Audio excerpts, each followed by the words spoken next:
see the screen. I know he's great too. This is my friend Sandra, my cousin. Good. Hello. Can you hear me? All right. Everyone, thank you for joining us tonight. This is Left Bank Books presents Liam Callanan. I'm Jeff. We couldn't do this without your support. By choosing to support Left Bank Books, you choose to support a local business where the money stays in St. Louis. So thank you very much. If you're a member of the virtual audience, you can participate by typing your questions in the comment section below. We'll have the audience Q&A probably 6:30 to 6:40. You will need to be logged into YouTube to make a comment or question, so keep that in mind. Before we begin, I'd like to mention a couple other amazing events we're having in April and May. For the full information, check our calendar on left-bank.com. On April 11th, Curtis Settenfeld will be at Clayton High School for her new book, Romantic Comedy. You can get tickets for that online. And then on May 6th, Andy Cohen will be here, launching his new book, Daddy Diaries. Both of those are available online. Now, without further ado, I'm happy to introduce tonight's speaker, Liam Callanan, the nationally best-selling, award-winning author of When in Rome, the story of an opportunity to start over at midlife, a chance to save a struggling convent in the Eternal City, and the dramatic re-emergence of an old flame. Shane Mullen, our event coordinator here at Left Bank Books, is a huge fan of the book and asked me to give you his blurb, which is, "You're in for quite an adventure, stunningly written, with incredible characters and a perfectly described setting that will make you want to live in a dilapidated convent. When in Rome is a must-read." Now, for tonight's author, Liam Callanan is a novelist, teacher, and journalist. His novel, Paris by the Book, a national bestseller, was translated into multiple languages and won the 2019 Edna Ferber Prize. He's also the 2017 winner of the Hunt Prize, and his first novel, The Cloud Atlas, was a finalist for an Edgar Award. His work has appeared in the Wall Street Journal, Slate, the New York Times, the Washington Post, and the San Francisco Chronicle, and he's recorded numerous essays for public radio. He's also taught for the Warren Wilson MFA program for writers, Bread Loaf Writers Conference, and the University of Wisconsin-Milwaukee. Please join me in welcoming Liam Callanan.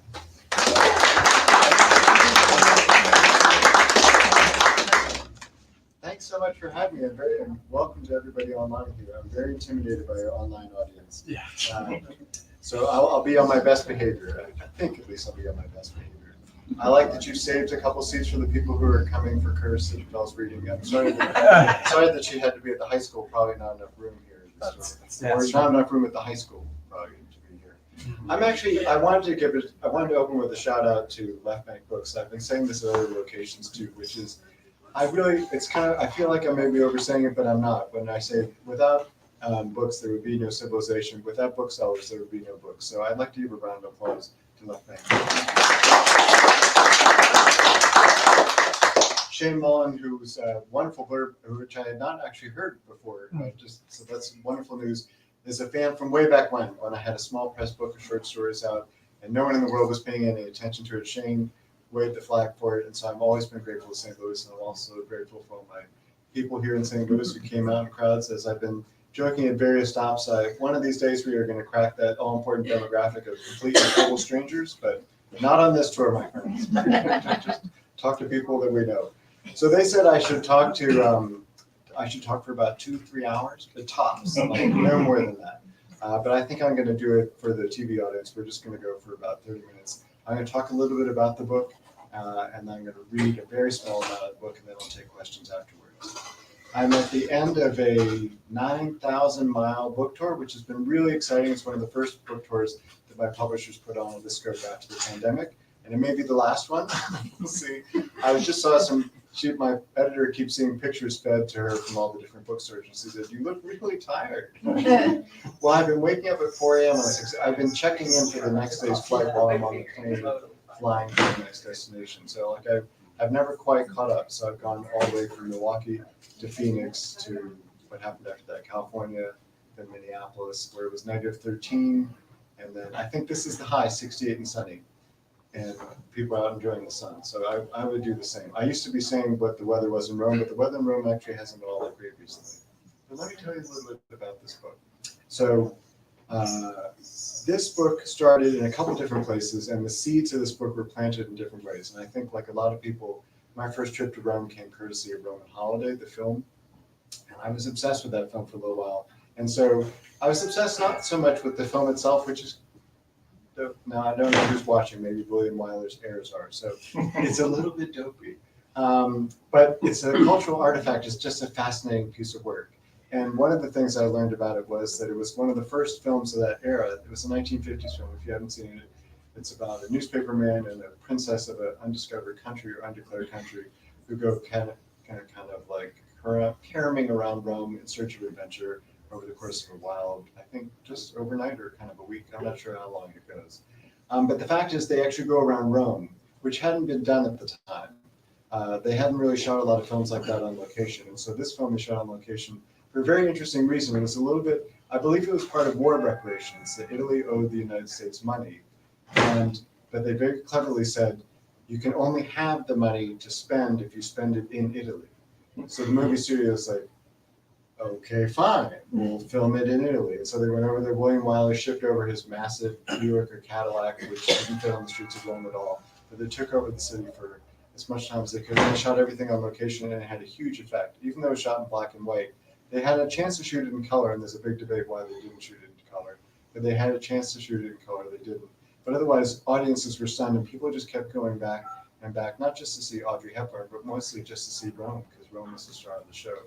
What fascinated me as I was researching it was like a little nugget that came up that later planted part of the seed for this book, was that one day when William Wyler put his kids in the American school in Rome, and one day one of his daughters was walking home and she was scooped up by a guy on a bike and kind of kidnapped for a few hours, and then returned, and unharmed, nothing happened, but his wife, the family was very upset about this. And I put in my head, like maybe there was an au pair who was in charge of this, and maybe Wyler had hired that au pair around town. Maybe that au pair came from a convent. And I kind of put these things together, and I kind of said, like, maybe this is where this is all coming from. And so I had that filed away. And so there's a character in my book named Mother St. Luke, who's actually the ghost of a previous nun who was there for a long time during the 50s and left behind a mysterious key, which she's asked these women to use in case of emergency. So the convent in the book, it's a book about starting over in many different ways. And one of the ways it's starting over is this community of American nuns had a Roman outpost in Italy for the longest time. And they had room for 300 and it's dwindled down to about 3 people who were left. And they need help selling the building. They feel like they can't keep it up anymore.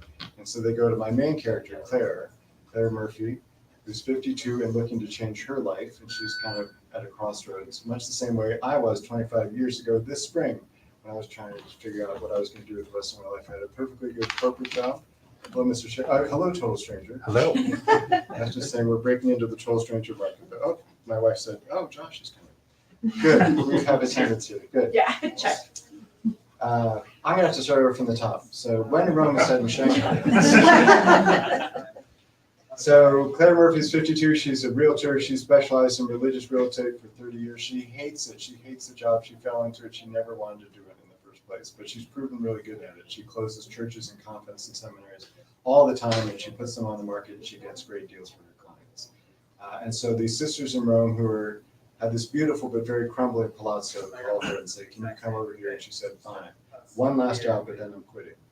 She gets over there, and she falls in love with the city, and she falls in love with the building, which is beautiful. And then strangest of all to her, she falls in love with the life that these nuns are living, which is a very quiet, contemplative life. They go out into the city, but they have a very beautiful garden, and there's a lot of stillness inside, and Claire really needs that in her life at that time. And so, much to her surprise, and very much to the surprise of her adult daughter, Dorothy, and her business partner, Monica, Claire decides that she may want to actually stick it out and take vows, which sends them into stratosphere. And then, apropos of who knows what fate is playing a hand, her old college flame shows up, and she suddenly has to decide between restarting the romance that she abandoned 30 years ago for very good reasons, or finding her way into the convent. When I was interviewed about this by a reporter a couple weeks ago, and I was setting it up for her, and I said, so she has to decide between the convent and the hunky old flame, who's like a former movie actor. And the reporter's like, yeah, the old flame. I was like, no. It's a really cool convent. Like, it's really nice inside. She's like, old flame. It's like, no, but like it's quiet. The food is awesome. She's like, old flame. It's like, this is going to be a hard sell, this book. She says, no, you just have to talk more about the old flame. I was like, no, I'm not. But I made tonight. I actually, for this book, I approached I did the research in a lot of different ways. And so one of the things I had to do was kind of figure out what happens on a movie set, because her old flame, in fact, is an actor, but he's a bit washed up. He's shooting commercials, and he's so frustrated about the shooting commercials in the Warner Brothers backlot in Burbank, California, where a friend of mine who's an archivist at Warner Brothers gave me a tour. At one point, my character goes like, oh, I can't stand this. And one of the directors, Hollywood directors I spoke with, said, we never ever do that. I was like, why? He's really frustrated. He said, actors touch nothing above their neck while shooting, because their hair and makeup has been set. And if they had to do that, everything stops and has to be all redone. So you can have him take out his phone in frustration, because everyone takes out their phone between takes, even on Bridgerton. Ooh, look at your phone. But nothing will happen up here. So that was just one piece of information I had. And then I called all sorts of other people for expertise on this, because I needed some advice on how to buy a convent in Rome. And it turns out people are ready to help you do that. So, for example, I was the strangest call that got into Sotheby's International Rome headquarters office one day. And I said, I'd like to buy a convent in Rome, and I'd like it to take as long as possible. And they said, sure, your money's locked up elsewhere. I was like, no, it's a fictional convent. Well, that did not go very well. But finally, I got down to an intern who said, I understand what you need. You want your sale to be screwed up. And I said, yes, I do. She said, here's what we're going to talk about. So she put me in touch with some real estate lawyers in Italy. And it turns out, for not a lot of money, you can really screw up a deal in Italy. There's a lot of lawyers who are happy to help you do that. And so we learned about adverse possession. We learned about clean title. We learned about the kind of National Italian Historic Registry. All these different ways to kind of get the thing screwed up. But I will say that Sotheby's is still emailing me to sell me the convent. Every now and then when one comes up, you would be surprised what you can get for. It's not like elsewhere in Italy where it's like $1 to buy like a house. It's $800,000, but it's $800,000. That's all. You can have a really like a 15,000 square foot convent for $15,000 or $800,000. I almost said yes to it, but I want to make sure I have a place to sleep when I get back home from this book tour. So I've been turning down Sotheby's for now. And then, of course, the last group of people that I talked to were nuns, because I realized that the book I was writing was going to involve these nuns. I wasn't sure exactly how, but the 3 nuns who were on site there, I realized I needed to kind of bring them to life in a fully fledged way. And it was a real challenge to make sure that I wasn't doing it in a cartoonish or caricature way, that I took their lives seriously and took them seriously as characters. So I talked to a wide variety of nuns, including cloistered nuns, who I would bribe with not bribe. I would send them stamps. They were only allowed to send 1 letter a month. But I found that if you sent stamps, you got your letters back a little bit quicker. And then I also interviewed nuns in the community who've been working around, nuns who've been nuns for a long time, who'd had careers, who'd had families before moving into the convent. And I talked with a young nun in Chicago who'd been doing prison ministry and then outreach. And she had shaved head on one side, long hair on the other. I was like, this is the nun for me.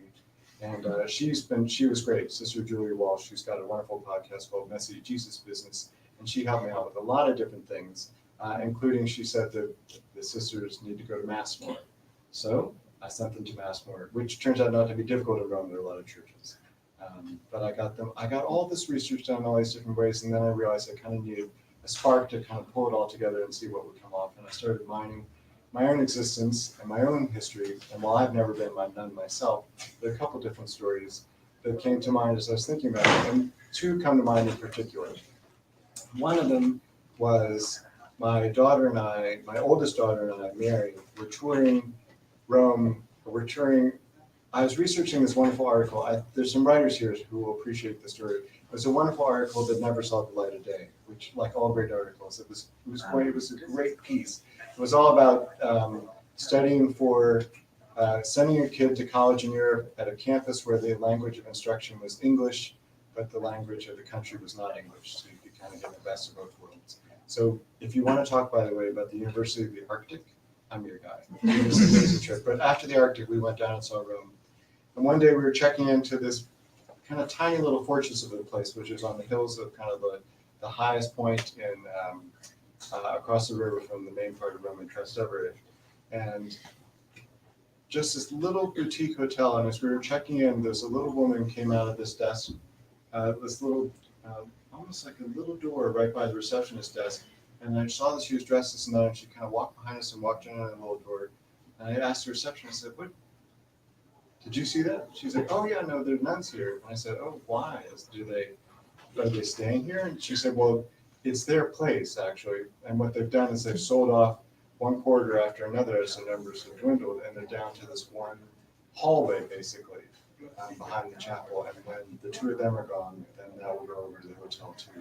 Otherwise," and I just thought this was such a haunting story to me, that these women are committed to this life in this community, and it's kind of disappearing out from under them. And I wondered, like, what is that journey they've been on? Like, and I was fascinated to learn a little bit more about it. And then another story came to mind, and I wrote about this in LitHub, which is a literary website on the internet, which I thought no one read, but it turned out some monks read LitHub because they emailed me about the story afterwards. And this is the story of my uncle, or if you're from one of those families where it's not clear if it's like an uncle or a second cousin, he's my grandmother's cousin, my late grandmother's cousin, Boris Shine, who was a playboy in 1930s jazz age Chicago, quite the man about town, fancy cars, wild living, loved betting on the horses so much that he would go to the Kentucky Derby every year and bet heavily and drink heavily and God knows what else.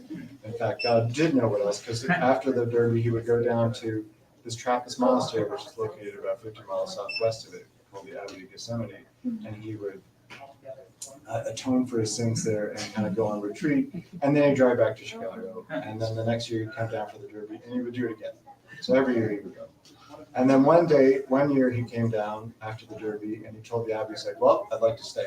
And the Abbey said, "Sure, how long? Like the usual weekend?" He said, No, I'm going to stay for the rest of my life."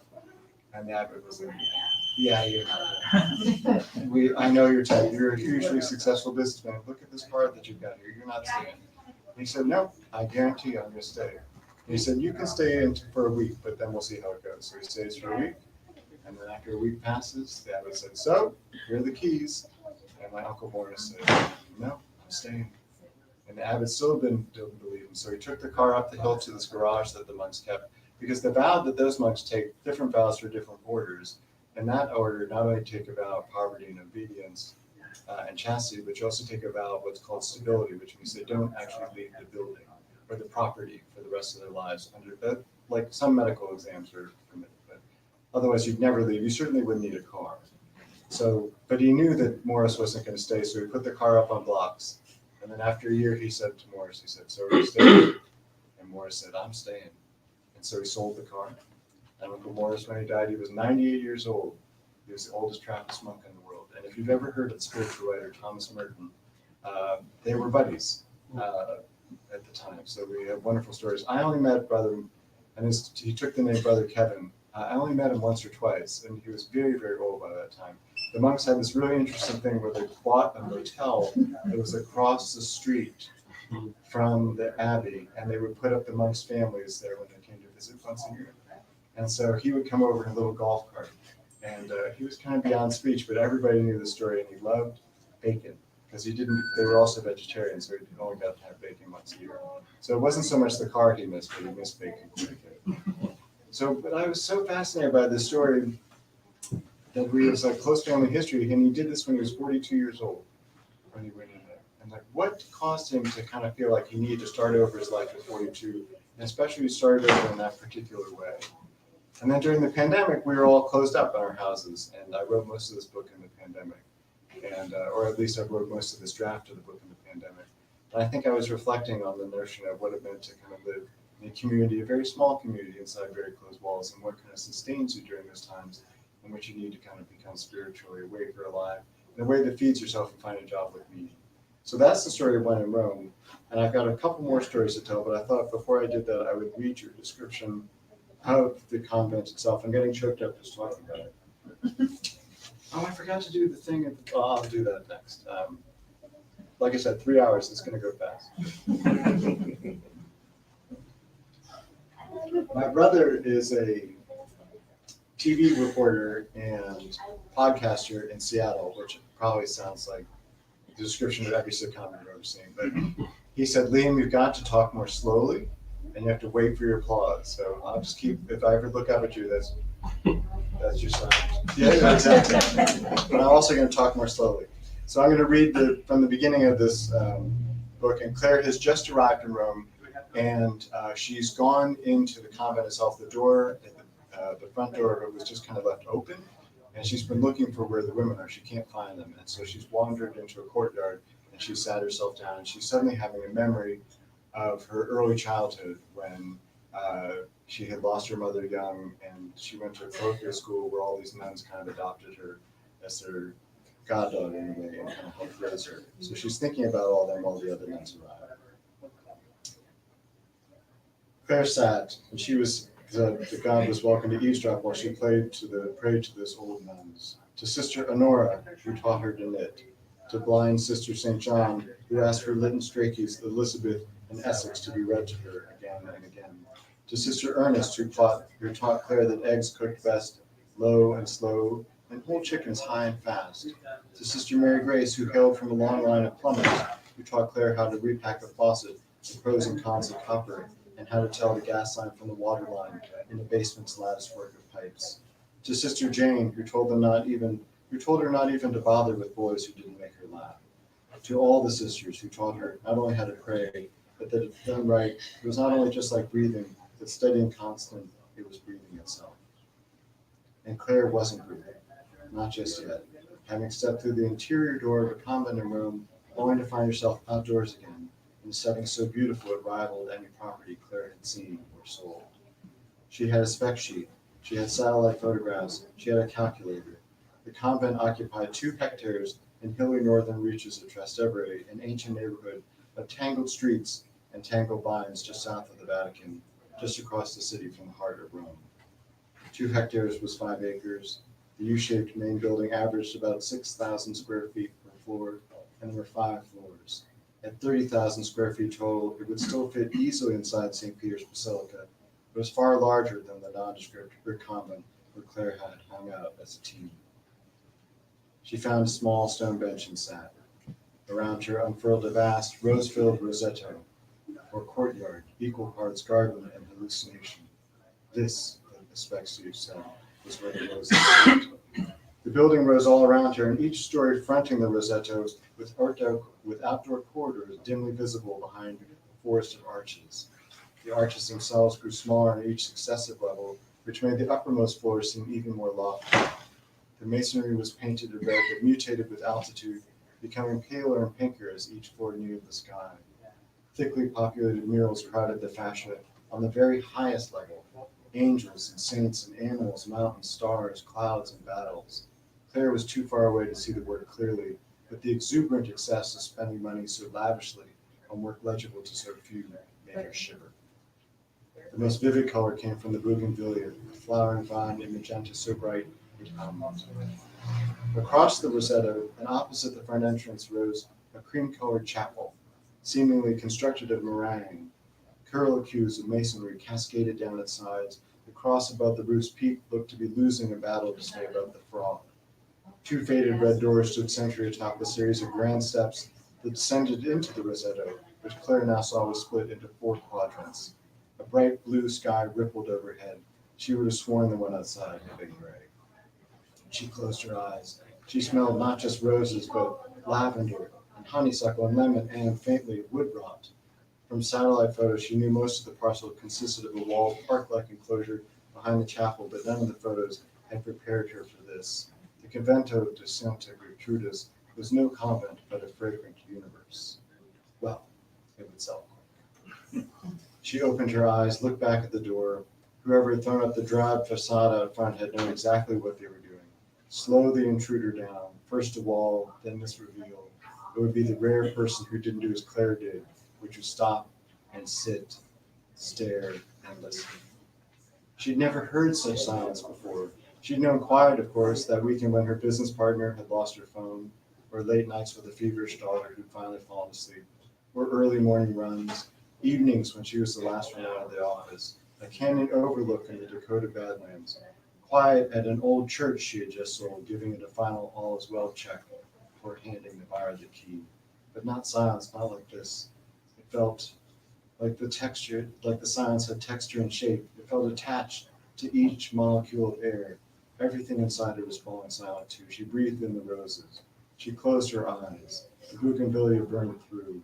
She almost felt badly that she was going to quit, but the guilt could wait. For now she relaxed. One deep breath after another. She felt her jaw release, her shoulders, her spine. She'd never been to Rome before, but she'd been here before. So she does, and so she sticks around for a little while, and things begin to happen.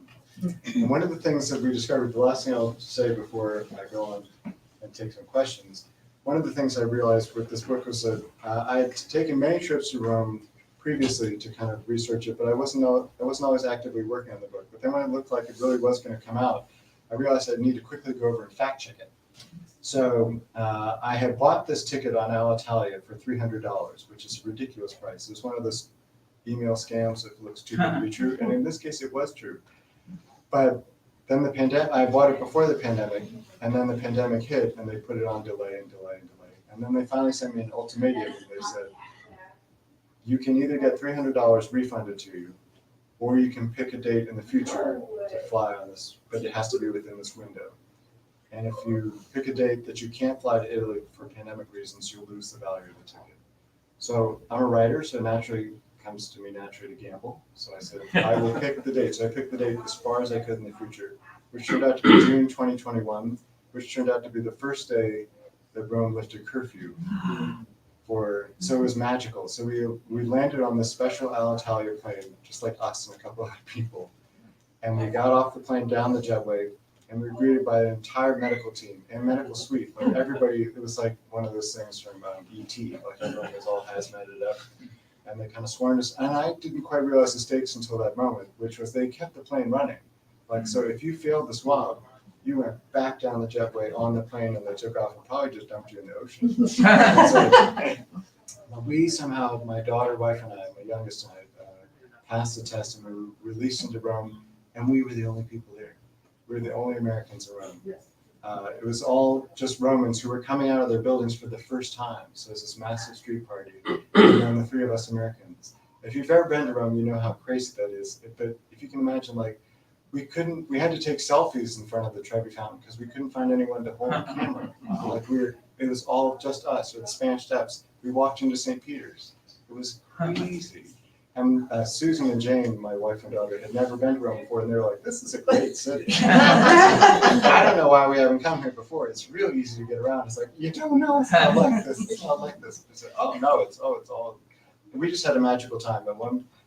And with Rome coming out, everyone else came out too. So we had dinner one night with Roberto Benigni. When I say with him, he was at a neighboring table. So we were right behind him. All those waiters were very interested in our table all of a sudden, and we realized, oh, it's him. But it was just the whole thing was so very relaxed, and we just had a wonderful time going around. At one point, the characters in my book get into a little bit of medical trouble, and so they need a hospital. And I picked one out on Google Maps that was very convenient to my plot. And then when I got over there, I was like, it'd be really cool to see the inside of this hospital. And then I realized I had the perfect excuse. I needed a COVID test at some point. So I just made sure to go in the wrong door, which I went in the emergency room door, which turned out to be this big, which I thought, this is a very strange emergency room. And sure enough, there was no emergency room. It turned out to be kind of a celebrity hospital. And inside there was a display that was like, this is where Liz Taylor came after having fainting spells in Cleopatra. It was where Brigitte Bardot delivered her children. It's where Muriel Spark would take month-long rest cures. And so the emergency room door was that small just because the emergency you were escaping were photographers. So, but it was run by the same nuns that run the girls' high school in Milwaukee, of all things. So it was an amazing coincidence like that. And I was able just to wander around the building. And then whenever someone saw me, it's like, COVID test? And then finally I had to subject myself to one because they kept pointing me to other rooms, and then they said, this is like your third trip around this place. I know, but this is such good material. And it's run by the University of Pittsburgh nowadays. So I'm just a shout out for Pittsburgh people. And then at another point, we went to, which I was just taught how to pronounce this last night, in an Italian bookstore in Boston, Pineto, which is kind of the Brooklyn of Rome. And we went over there, one of my characters goes and visits a psychologist. I could not find a psychologist in Rome, but after she has a terrible, terrible interview with a psychologist. She comes down on the street and just kind of sits at a cafe, and then it's like a flash mob at a jazz concert starts, which very conveniently did. So I was convinced, and so were my wife and daughter, that I had some sort of magic effect on Rome. So I was like, this is a magical way to be. And then the last night we were in Rome, I realized there's one thing I hadn't done, and that was my character at one point, she's a runner, and she runs laps around St. Peter's Square. And she does it around midnight. And so it was her last night moment. I told my wife, I was like, well, I gotta go. She said, no, you don't, that's crazy. It's like, one, you'll kill yourself getting over there because of the traffic. And two, they don't really allow you. And I said, I bet they would. Like, I'm a charming soul, right? I have a good excuse. And so she said, don't go. So after everyone fell asleep, I went. And in fact, I did almost kill myself from traffic going over there because it's not a great place to run anyway, but certainly not to run at night. But when I got to the Vatican, there was no traffic, surprisingly. And when I got to St. Peter's Square, I asked some policemen, I said, so can I go running around? And they're like, no. I was like, no. I was like, so I just started running to see if they would chase me. And I process, believe it or not, I process as a pretty harmless guy. And so they were like, this is going to be fine. And they just kind of watched me go once, and I was like, twice? And they're like, no. And I went around twice. And then the third time, I was like, then that time they were like, okay, this is enough. And they didn't do that. They were actually holding, the guns that they hold. Yeah. And, okay, that is true, though. If someone just wanted the Carabinieri colony. So I did, actually. I ran up running, and they told me to wave to the Pope, and I did, although he was not in his balcony at the time. But I liked the idea that I was able to do everything in Rome that my character had done. And it was just a kind of a magical way to kind of finish out the trip. So I was very excited to kind of come home and put together all the different pieces of this book. I had a wonderful conversation with another fellow Warren Wilson colleague in Los Angeles, Marissa Silver, who said, I'm not a believer, but you made me believe this woman. And she said, this is a book about a decision. And she said, more of us need to really work on decisions. And it's really interesting that you spent so much time and energy on this book about how to decide something. And I realized that's because 25 years ago this spring, when I had my perfectly good corporate job, I had to make a decision. And I had to say, am I going to keep doing this, or am I going to try for a life with more meaning and to kind of be able to kind of teach? And that's been so rewarding. And then to be able to write, which has also been rewarding, and to be able to talk with people like you in St. Louis, which has been especially rewarding. So thank you so much for having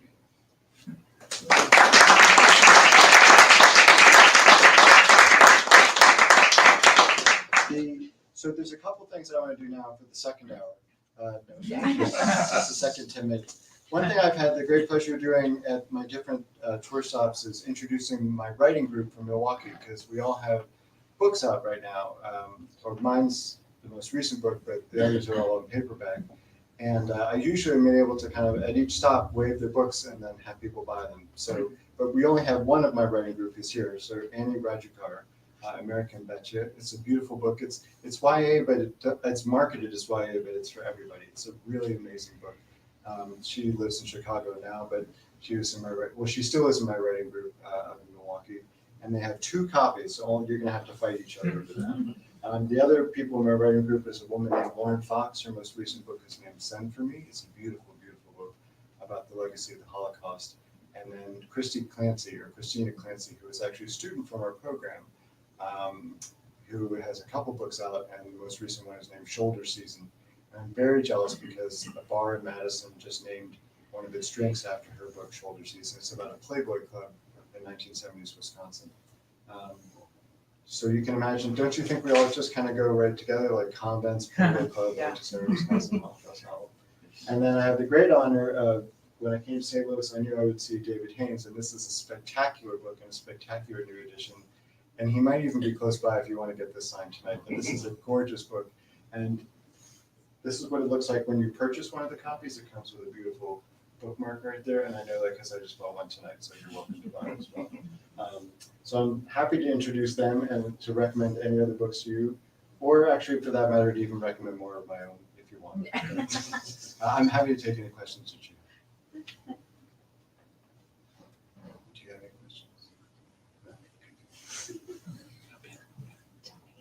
questions? Should we do it telepathically? Yes. Yes, okay. Oh, that's a good question. So the reason that I was, a lot of people, See, I knew you were going to ask that question too, which is so much of this book takes place from a woman's point of view. How did I get that on the page for you? Which is a great question. And it's because I live in a house with well, I used to live in a house. It's very sad they're all grown up and gone now, with 4 very strong, intelligent, opinionated women who were very helpful in telling me what I needed to do each day. And so all the voices in my head were women who were doing amazing things in the world. And so it was hard not to write a character like that. So that's the answer to that question. Thank you for asking. Other questions? Yes. And it sounds like those amazing women have made it into your book. Yes. I noticed that when you read some of the names of the nuns. Yeah, there's a ton of Easter eggs in the book. I think there's no other reason to become a published author, certainly not the money, but to be able to name characters after your friends and family is really priceless, especially if you ever wanted to, get a group rated at a convent to get all your daughters to join at once. So that never happened, but I was able to name them all for nuns here. They're very funny. My computer scientist daughter is a plumber, which she resists a little bit, but she's really good at plumbing. So I thought that'd be a good way to do it. But there's I named a college undergraduate hall for one of my roommates, and then I named 2 bars in New York for 2 of my soccer playing roommates. And they were like, one of them, if you're watching tonight, was like, Liam, who's this bar named for? And I was like, oh, it's named for you. Like it says your name on it. But it's interesting. The publisher, when they went through the book and did the proofreading, fact checked it because I said these bars, my soccer playing roommates' bars, sat across from each other on dual sides of the street in the Village in New York City. And the fact checker, or the proofreader, looked it up and said, "There's no such bar." And I said, "I know, it's a book, it's fiction." She said, "We're going to have to cover that in the acknowledgments." So in fact, in the acknowledgments, which is super lengthy in this book, I make out this bar is real, this bar is fictional, this bar is real, this one's fictional. I had to go all the way through it. It's very entertaining that way. I had also another experience of that was the end of the book, which I won't spoil, but there's an amazing flying saucer. But there's at the end of the book, there's kind of a somersault of the Italian legaldom that occurs. And I had a couple of Italian readers who read it and said, there's no way that this can possibly happen in the Italian legal system, what you describe here, in the amount of as speedily as it happens in this book. However, this woman wrote, it's so expletive, great that I'm going to let you have this ending. You just had to put in the acknowledgement that tourists should never try this one in Italy. So I said, no problem. So I kind of released myself from that obligation.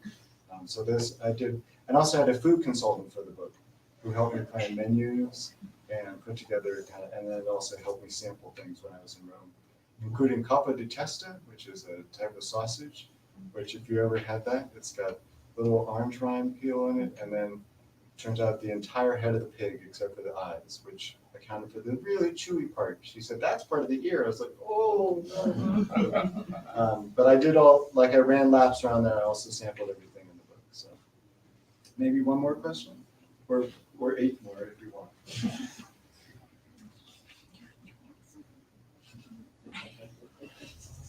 I think that's good. Yeah. Thank you so much for coming out. Let's do the signing. Yeah.